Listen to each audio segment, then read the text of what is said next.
Good morning guys! Andito ako ngayon sa aking taniman, sa aking munting garden. Lungkot ako kasi maraming natumba. Napakita ko sa inyo mga kasenyor yung mga natumba. Sobrang ulan. Tingnan nyo guys. Halos matumba na siya. Bago umulan ng sunod-sunod, nagbubulaklakan sila.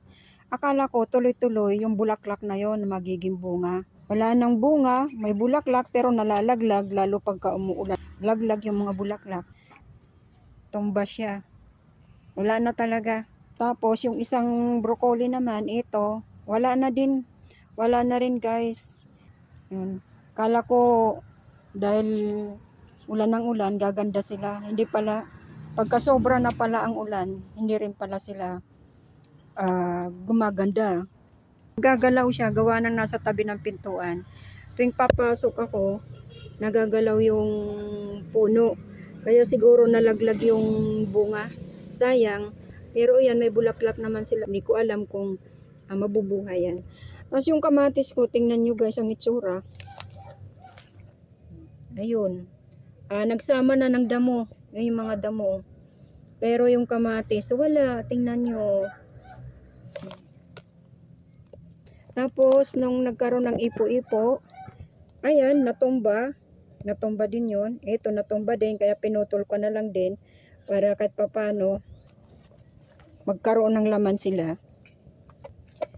3 weeks bago magtagulan ng sunod-sunod, magkaroon ng ipo-ipo pati. Ganda-ganda ng mga talong na to, mga kasenyor. Yan. Ang ganda niyan. Tapos ito, ang lago. Pero ngayon, tingnan nyo guys, yung itsura. Inaano ng langgam, kinakain ng langgam yung dulo. Yun, nakakalungkot. Tapos yung isa, namamatay. Hindi ko alam kung bakit ganon, yung dulo niya, namamatay. Ewan ko lang. Baka nginangat-ngat yata yung ano niya, yung ugat niya sa ilalim. Yun, mga kamuting kahoy, yun yung maganda. Maganda yung tubo. Pero yung paligid ng bakod, ayun no. Grabe na yung damo. Marami na naman kong gagawin guys. Tapos yung sitaw, yun sa may pader yung sitaw. Wala din. Yun na rin gumanda. Ito, medyo maganda-ganda. Ayan.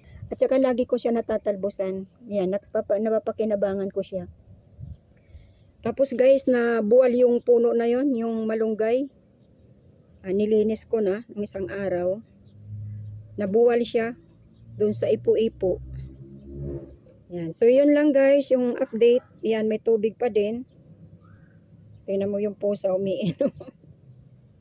Yan na rin siya umiinom. May tubig sila doon sa loob. Ayaw nilang uminom doon sa loob. So, yun guys. Maraming salamat. Yun lang yung update ulit ng garden na ito na dati ang ganda-ganda.